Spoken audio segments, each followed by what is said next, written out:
Well, good afternoon, everyone, and welcome to another Permian Basin Adult Literacy author live stream.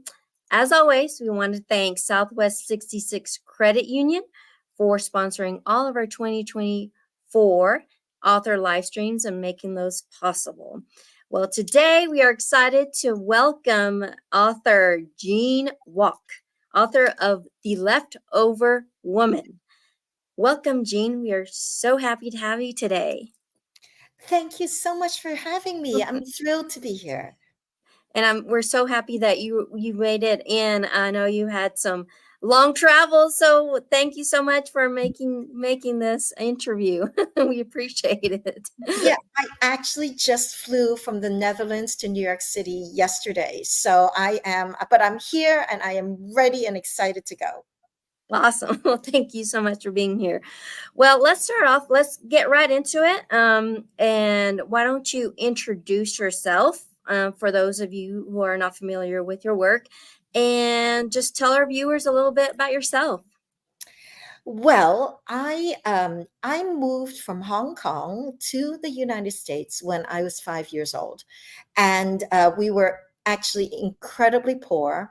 We lived in an apartment in Brooklyn that was actually not only falling apart around our ears and overrun with roaches and rats, but it wasn't heated. So I lived in an unheated apartment for most of my childhood in Brooklyn. I also worked in a clothing factory in Chinatown.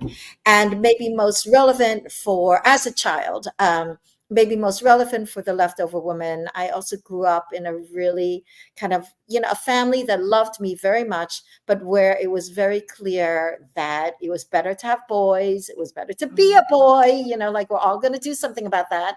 Um, and, where the hierarchy was based on age and gender. And I'm the youngest of 7 children and not male.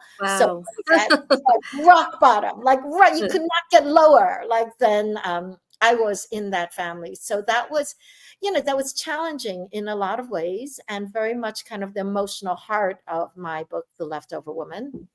And so I grew up, I realized very clearly that my family thought there were two choices open to me: either staying at the factory my entire life. We were paid 1 penny per piece of clothing that we finished, until I was an old woman and dropped dead somewhere, or finding some guy willing to marry me for whom I could also cook and clean and bear children.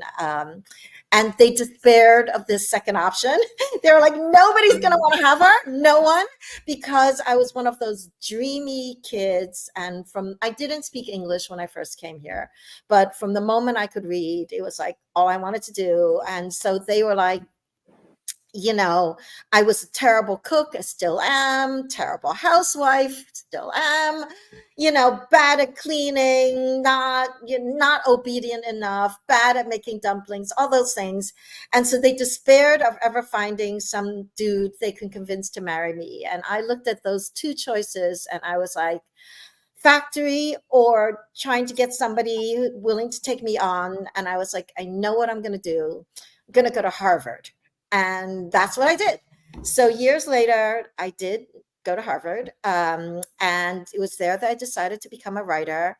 I wound up moving to the Netherlands because I met a guy. How many stories go like this? And sadly, we actually just got divorced. So I actually just moved back to the New York area yesterday, which is my hair's like this. I'm here. I'm excited. Well, we're happy to have you back in the United States, Jean. Thank you. And I am a New York Times bestselling author. All of my books are in development for film and TV. And the Agatha Christie estate actually asked me to be one of 12 contemporary writers to write an original Miss Marple story, which was an incredible honor for an immigrant like me. My books are also taught in schools around the world and have the pleasure of being banned in parts of the United States as we speak. Well, I love your other books, Searching for Sylvia Lee and Girl in Translation. Those are amazing books. Thank you. Thank you so So much. when I reach out to you, I'm like, I don't know. She's had so many bestsellers. I don't know if she's gonna want to, you know, be featured in our own little small literacy center here. But thank you for being open to being one of our featured authors. Well, Alba, literacy is so near and dear to my heart because I was not literate. I remember being in class and not understanding anything that was going on and looking at the kids that were in like the higher reading level and wishing so much I could be one of them. And I was not. So, being literate is something that is incredibly important to me. And my parents, who are older, of course, and came from a Chinese speaking culture, they never learned. I mean, they just never learned to read in English. And it was such a burden and such a disadvantage. So, Mhm. when I was young, actually, all the books that I actually owned came from literacy programs that were sponsored by the public library, where you could read Mhm. a certain number of books and you could pick one out. And so I find these kinds of things so incredibly important, and I'm so respectful of all that you guys do. Well, thank you, Jean, for saying that, and I appreciate you promoting literacy across the world. So I know you did you stumble into writing, or is it has always been something that you were passionate about, or do you just it was something that you developed an interest in over time? Well, I have writer friends who are Uh-huh. like, I was writing little stories from the time I was 7 years old, and my mom's a writer, and I like feel, I so like supported by my entire, like I was not one of those people. I hate Uh-huh. those friends. Like I was not. I was a working class immigrant. Like we were just desperate to make ends meet. The idea of becoming a writer or an artist of any sort was not wasn't one of the multiple choices. Mhm. So I did love books, right? I loved books and reading from the moment I learned to read, which was later than you might expect. But I did love books. But I was like, I'm not gonna. Are you kidding? Like I didn't even know a person could be a writer. Uh-huh. So I just tried to get a job. I wanted to have a real job. So I actually was accepted to Harvard as a physics major. And I was really gung ho to like, I skipped a year when I went in, and I was going to get my master's in 4 years. I was ready to go and be a real professional and earn a salary so that I never had to go back to that factory. So that Uh-huh. was kind of my main goal in life. But one night, I was sitting and I was up late at night doing a problem set. And, I was taking notes with my hand. And suddenly I wrote a poem. And I was like, oh my God, what is that? Where'd that come from? Like, yeah, I felt like I had laid an egg or something. It was like, whoa. But and from the moment I realized it actually was possible to write books, and that people did, it was all I wanted to do. And I don't know, there was like a total switch. It was all I wanted to do. So I moved into English. I changed my concentration to English. Mhm. And yeah, and that's, all I desired ever since then. And so what was that original poem about? Was it Oh, about so physics? guys, well, what can I say, guys? It's like I was young, and I was at that age where I don't know if you remember, but like where the boundary between friends and being like your boyfriend is kind of Uh-huh. vague. And so there was this guy, we were friends, but he would come over and he would sleep over, and we wouldn't do anything except a couple of times when we did. But, it was vague, like the boundary was vague. But I was like this little physics major, and he was like political and cool. And college people kind of find themselves, and I think he really started to find himself. And so I think I just wasn't cool enough for him. And I'm laughing all the way now. But at that time, I was like, a little science major, and he just kind of started to fade away. So I felt sad about it, and that was what my poem was about. Okay. So, how do you develop your characters? I know a lot of writers say, I just, write about my life or write about what I know, but how do you develop those characters? I think that I feel like when you're writing, the you of course you can have fiction and you can make things up, and that's part of the Hmm. joy of writing. But I do think that in all my work, like there's a kind of beating heart, which Hmm. is powering the work, right? And so in The Leftover Women, which is about two mothers, two worlds, and one impossible choice, in The Leftover Women, that's really powered by my own upbringing as a girl in a society and environment that did not really respect girls, because Jasmine, the biological mother, has a baby, and it's told during the one child policy in China that her baby died, and she finds out later that actually her daughter had not died, but had been given away for adoption to a Hmm. wealthy American couple. And when the book opens, she has followed her daughter to New York to try to get her back. Hmm. So, that's at the heart of that. Searching for Sylvie Lee, which you were kind enough to read and which you mentioned, is actually based on the real life disappearance of my brother, which was really devastating. Oh. Yeah, and Sylvie Lee, as you know, is about Hmm. two girls, a dazzling, brilliant older sister, Sylvie, and the stuttering, shy younger sister, Amy. What happens when Sylvie disappears and Amy has to pull herself together to find out what happened to Sylvie? And Girl in Translation is the one that's, most based on my life in the Hmm. factory, living in an unheated apartment and growing up that way. So I would say my characters and my books are all powered by my life and by people that I've known, although I am very Hmm. careful to fictionalize them and take only pieces of different characters to put them together. Wow. Oh, can you tell our viewers a little bit more about the leftover woman? Yeah, well, The Leftover Women, is told from the point of view of these two women, to these two Hmm. very different women who are actually very much a part of me as well, because Jasmine is a woman who was herself a victim of the one child policy. And I was not. I was already out of China by the time they implemented that policy. But that's a policy that basically said families are allowed one child and one child only. And the fine for the punishment for violating the policy was huge. I mean, it was like a year's salary. You could be jailed. There's stories of women being forcibly sterilized, and forcible abortions.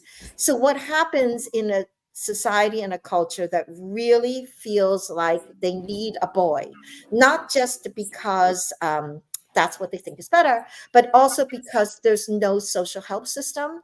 So Hmm. basically, like if you get poor, if you get sick, you need your kids to help you, and a girl marries out of the family. So what you've only got are the boys, so you have like no security if you don't have a boy. That's how people thought. And ancestor worship is also based on a family line of boys who pray to the ancestors. So you're condemning not only your soul to hell, but that of your mother, your parents, your whole line. So as a result of the one child policy, basically, for good or for evil, like whatever happened, there a lot of girls disappeared. And right now in China, there are 32 million more Chinese men than women. So 50-50 birth rate, it's like you can do the math. Hmm. So things happened, they're given for adoption, they're left on the side of the road to die. That's what happened to Jasmine, and that's what happened to some people that I actually interviewed for the book. So she has just kind of suffered, and at a certain point, she's like, enough is enough. I am going to get my daughter back. But the other person in the story is Rebecca, the adoptive mother, Hmm. who has a beautiful home, a high powered career, a handsome husband, Harvard graduate. And an adopted Chinese daughter she adores. And Rebecca is also very much me because she's trying to juggle all these balls in the air. Like she's a woman trying to be everything to everyone and feeling like she's failing in every way. And the like nobody judges her more harshly than she herself does. So you've got these two women in crisis, but people who have adopted kids are like, is this book going to break my heart? And I'm like, no, no, absolutely not. Because I try so much to tell both women's story fairly. And people who have read it, who have adopted Chinese girls, have like thanked me for writing the book and for saying that in the book, in the end, the leftover women is really about unity. It's about how much these two mothers have in common, how much they love their child more than the issues that divide them, even though it is kind of an impossible dilemma. Two mothers, two worlds, one impossible choice. Yes. So, can you read a selection for our viewers? Yes, of course. So this is from the beginning of the book in chapter 1. And Jasmine has come to the US, not documented.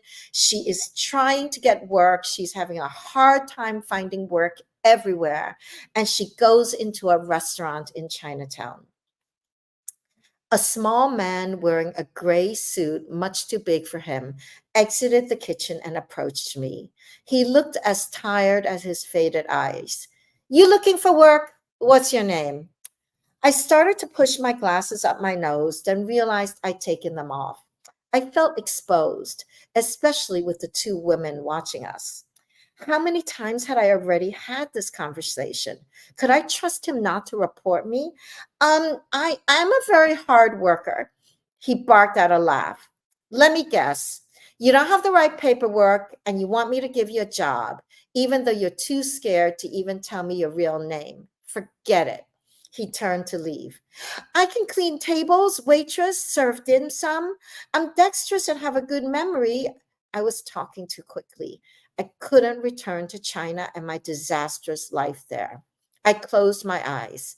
I had passed the menu board. What had it said? Your specials today are braised pork in gravy, shrimp with vermicelli and garlic, and vegetarian crystal dumplings. He paused. Can you come in full time? A few nights a week? He shrugged. I have people lining up to work 24 hours a day, especially if they're in your situation. In my peripheral vision, I noticed both women perk up as a young man stepped past us on his way to the kitchen. He was hunched over, his head averted, as if trying to make himself less conspicuous. A worn guitar case was slung over his back, an incongruous sight for a person heading into the depths of a restaurant where there were vats of oil and flustered cooks, not to mention live lobsters. The manager spotted him and erupted like a bulldog confronting a Doberman in the street. What do you think this is? A storage area? The beleaguered man took a deep breath but didn't stop. I'm so sorry. I'll stash the guitar. You won't notice. There was something familiar about his warm tenor that called to me. I didn't recognize the voice, rather, the inflection of his Chinese, the rhythm of his words. I tended to avoid young men with their grabby hands and clinging eyes, but I was riveted to this one. His hair was dark and silky, the gleam of amber highlights visible even in the fluorescent lighting. Come here. The manager actually stomped his foot. The man turned slowly toward us, and when he caught sight of me, he froze. My heart lurched. I stared into a face that I both knew and didn't know at all. Two thick slashes of eyebrows, dusky skin, a square masculine face with eyes like melted chocolate. Anthony. He was etched into my soul and yet entirely new to me. I remembered gangly shoulders, a broad open grin, his thin fingers plucking on guitar strings while perched on the steps of his house, one of the largest in our village. Then his family moved away and it stood empty, with me staring into the blank windows day after day. My eyes rested upon the man, but my soul recognized a boy I hadn't seen in 10 years, my best friend when I was 14 years old. He was gaping at me. Then he whispered, "It's you." Wonderful. There are so many themes in the story, Jean, such as motherhood, race, female empowerment, ambition, adoption, immigration. So much to unpack in this small book. Why are these themes important to you, and why do you like to write about them?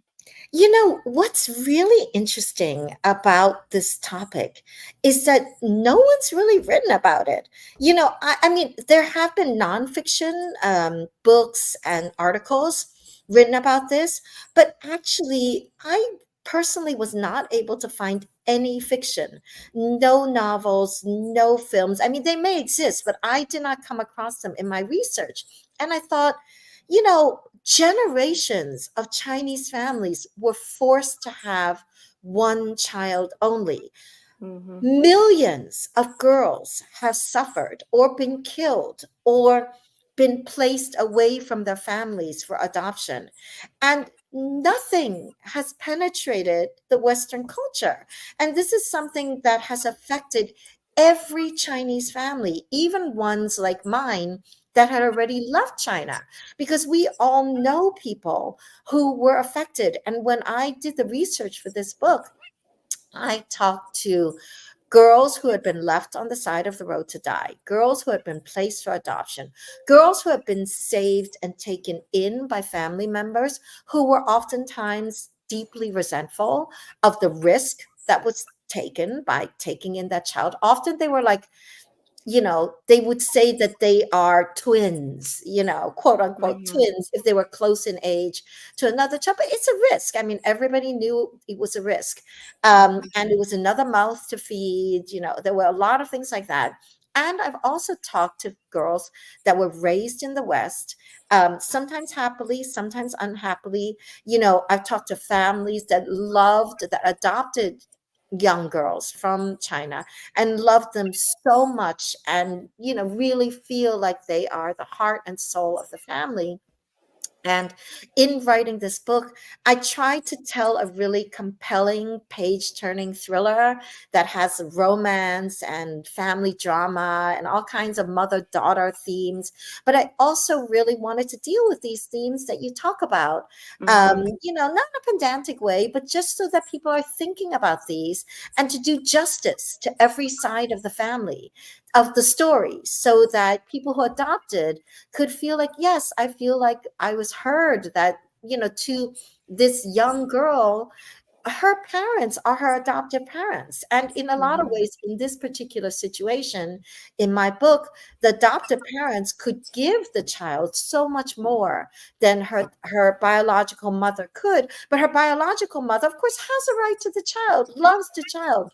And in this situation, didn't even know the child was being placed for adoption. So these Yeah. are all things I was thinking about when I wrote the book.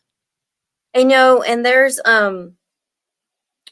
can you talk about how issues of racism are tackled in the book? Because I know women and girls had a hard time in China during that time, but leaving China and moving to the United States, they encounter a whole other set of issues, including racism. So, can you talk a little bit about that and why, and talk a little bit about why transracial adoptions can be difficult sometimes? And you touched a little bit about on that, but can you talk That's a little bit further?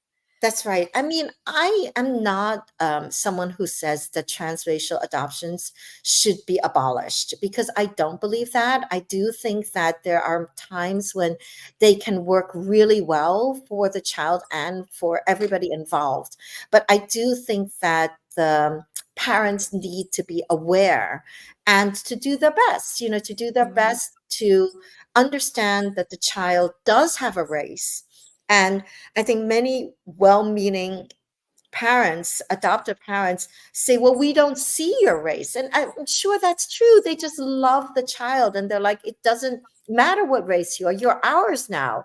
But the truth is still that when that child goes into school, child has a race and is going to Mhm. need to deal with being treated as coming from a certain race when they may be like, well, but I still don't know my culture, I don't know my language, I'm the only person who looks like me in my family.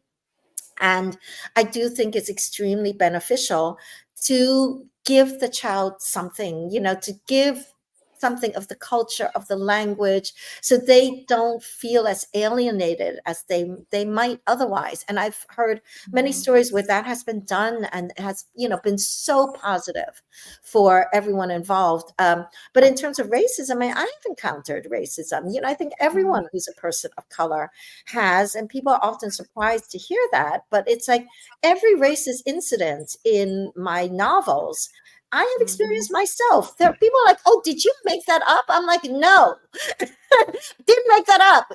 Actually, it does happen. And what people maybe not realize is that if you're white and you are with a person of color, you might not see those racist incidents because they don't happen when they're with you, or they happen a Mhm. lot less. But when it's more people of color alone together, that's a whole different ball game. And I think that's something that people can be aware of. And I like to put in fiction because hopefully when you read the book, you love the characters so much, you're seeing them from the inside out, and then you can experience what it's like Mhm. to be, a good, nice Yeah. person, and yet to be treated that way because of the color of your skin.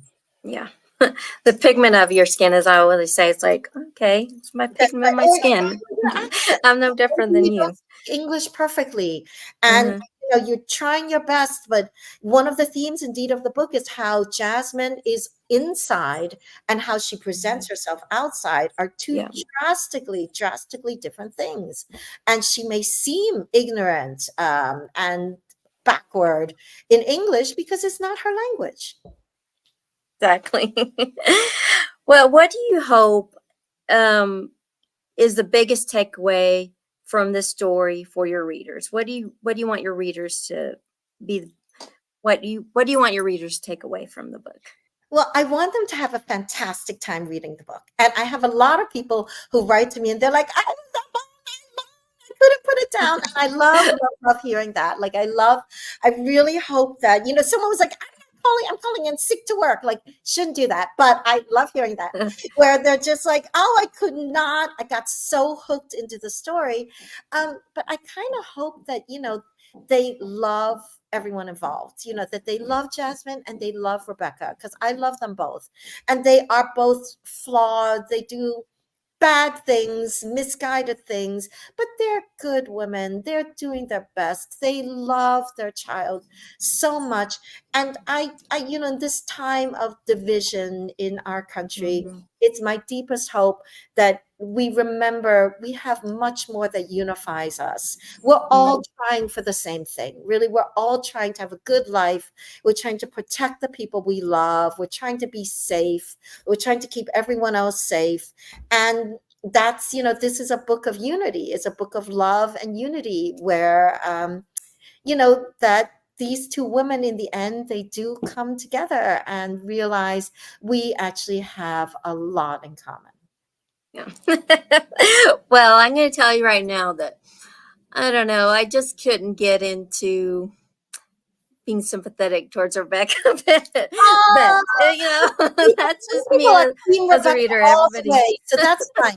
Some people are Team Jasmine, and a lot of people flip flop. They're like, I'm yeah. Team Jasmine, no, Team Rebecca, no, So I think Rebecca really redeems herself. I mean, I think she comes through, and she's Okay. a cute butt. I Okay. respect Rebecca. Well, I'll give her another chance then. Yay! So, what other projects or books are you currently working on, or are you still on tour promoting The Leftover Woman? No, I'm working on a really exciting next book, which is a murder set at Harvard. So, Whoa. yes, so I that is thought I was really like, the fun. next book, she's probably going to incorporate Harvard into it. Exactly, exactly. It's such a fun place to write about. So dark Hmm. academia, some nice murdering women. We're doing, we're gonna have a really good time. Nice work, murdering woman. Exactly. And also your work with the Agatha Christie book. I love Agatha Christie, by the way. Oh, I'm so glad. It was such an honor for me as a first generation immigrant who didn't even speak English to be asked to write an original Miss Marple story in Uh-huh. a collection that's called Marple with, huge writers like like Ruth Ware and Lucy Foley and Lee Bardugo and, Kate Moss, like amazing writers. And So is that one out already, yeah, Jean? Is that it's out. okay? It's out. That's a collection that is available. And so I wrote a story about Miss Marple going to Hong Kong on a cruise ship, and she has dim sum, and she does Tai Chi. And of course, I'm trying to be really, really true to Miss Marple, but I want to Hmm. kind of refresh her a little bit for this time and age as well, and bring her into the Asian world, right? Why not? Absolutely. So that will be another list to put on your list of books to read from Jean. Well, because we love at PBALC, we love reading, and we think it's an integral part of literacy and learning. What are you currently reading, and what are some recommendations that you can give our viewers?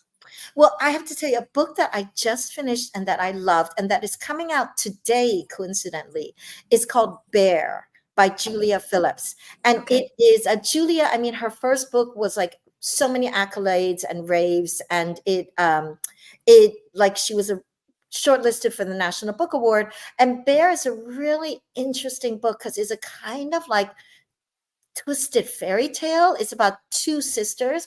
One of them falls in love with a bear, like a real bear. And like Julia walks that line really well between like realistic and speculative. So that's a kind of extremely gripping read that I would absolutely recommend. Awesome. Well, thank you for that. And I want to thank you again, Jean, for joining us this afternoon after your long travels. So make sure and check her out on social media website, all the socials. The Leftover Woman is available now and can be purchased anywhere where books are sold, correct? Yes, We're a yes. proponent of independent bookshops. So if you can get her book at an independent bookshop, we would uh, rather you do that, but you can, they're available on Amazon and Barnes and Noble and all those other big bookshops as well. Even just checking it out from the library, that helps us authors. So thank you. It would mean a lot to me. It's a book that's near and dear to my heart, and you guys have been the most amazing organization to work with. So thank you so much also for the behind the scenes technical stuff, everything. Thank you so much for having me and for your work. I think it means a lot to a lot of people. Well, absolutely. And I just want to remind everybody that this year we're going to be giving away a bundle of all the books of all of our featured authors. So The Leftover Woman is going to be part of that bundle. So we'll be giving that out at the end of the year when we're done with all of our author live streams. So um, otherwise, make sure and log in next time and listen to our next author live streams. Maybe we'll feature the bear or someone similar like that. And make sure and check out the Leftover Woman and all of Jean's books. They're wonderful. And thank you everyone for watching, and we'll see you next time. Thank you so much. Thank you.